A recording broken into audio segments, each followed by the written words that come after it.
to the Vlog Brothers. We're installing my Grip Royal steering wheel today, and my girlfriend's on the floor doing homework like a good student, and I'm not, so let's get right into it.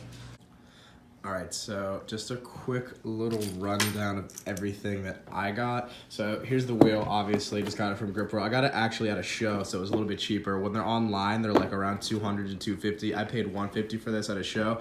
I think it was slammed enough. I was in North Carolina, so I copped this suede steering wheel. I think it's the 300 GT wheel. So there's that. And then I went to, instead of getting an NRG hub, because I heard there was issues with the E46, the airbag and the horn like module thing, like it won't fit behind the hub of the NRG hub. So I went with a Renown hub. It was $80 online. I highly recommend getting this one because an NRG hub is like $100 to $120 even if you are on eBay. This one was $80, so totally worth. And this is the street one, so it has, as you can see, it has like that little opening in the side there or there's the bigger opening that my finger's poking through. It has the bigger opening on the side for you to put your airbag and horn button like module wires through, so that one is definitely worth it. $80 from Renown. Check them out. They got sick wheels too, but I could not afford a Renown wheel because I'm broke. This one also came with, so not only, also, wait, I need to pause, I'm getting way too ahead of myself. The Grip Royal, I ordered the steering, I got the steering wheel at a show, but then I had to go online, I had to get a horn button. I just got the OG Crest button. It's just like their black and chrome like plastic button. It has some wiring on the back.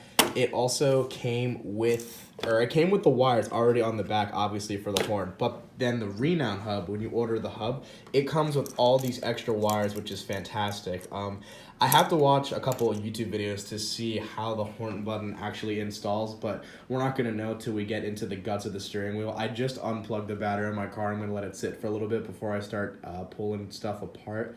But hopefully these wires and all of this connects smoothly, so we'll see. But yeah, this is everything you need. The other nice thing too, just in case like you don't have it or like you need extra, the wheel comes with obviously like the 6 little screws that you need to put them onto the hub. But also when you order the hub, it comes with its own set, so it comes with another set of like screws. So I don't really know which one I'm going to use. I'll probably just stick to using these, but this is nice to know that you have this for extra, or you know, extra parts and all that jazz. So yeah guys, there's all the stuff that it comes with. That's what I got for my E46, so I'm gonna walk out to the garage and start tearing stuff apart.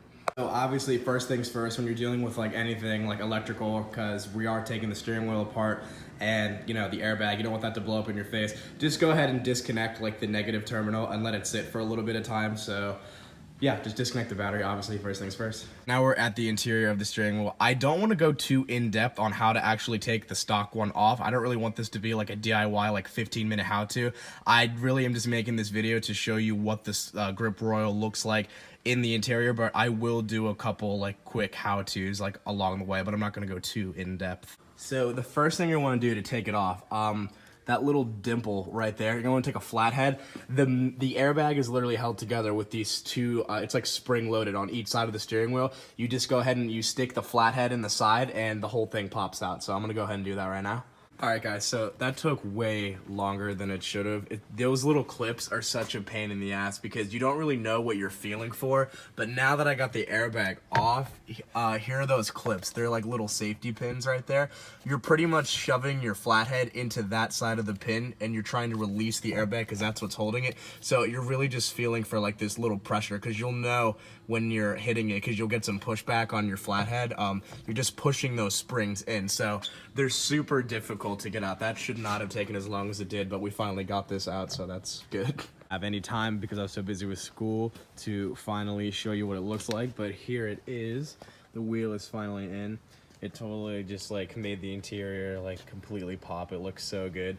That like nice suede. I've been driving around with it for like about a month now with it on, and it looks super dope. I do not have the quick release, like I said. I just have that little Renown hub right there, so it's actually not that bad. Like people were complaining like certain hubs are like thicker or thinner, and like their reach to the turn signal is like kind of far, but as you can see, like it's not even that far at all. Yeah, it's like super easy to grab stuff.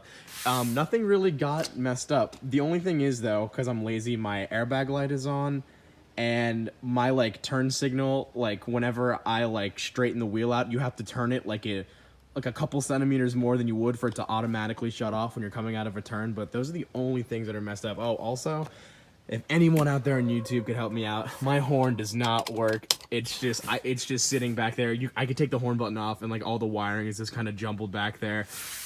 It's not working at all. I don't know how to wire it. I need some help. Either A, I'm just gonna get like an external horn, like I'm gonna get like air horns or something and like run like a whole new like button and like patch a button in here somewhere, or I'm gonna actually have to like wire it and figure it out. It's just such a pain in the ass. Like most cars and wheels are like plug and play, but this one unfortunately was not. But yeah, so yeah guys, I didn't want to do a big DIY on like how to install the wheel. I really just wanted to show you what it looks like in the interior. So yeah, so here it is. But awesome, yeah, grip oil in the E46, so definitely looks good. I'll catch you guys in the next video.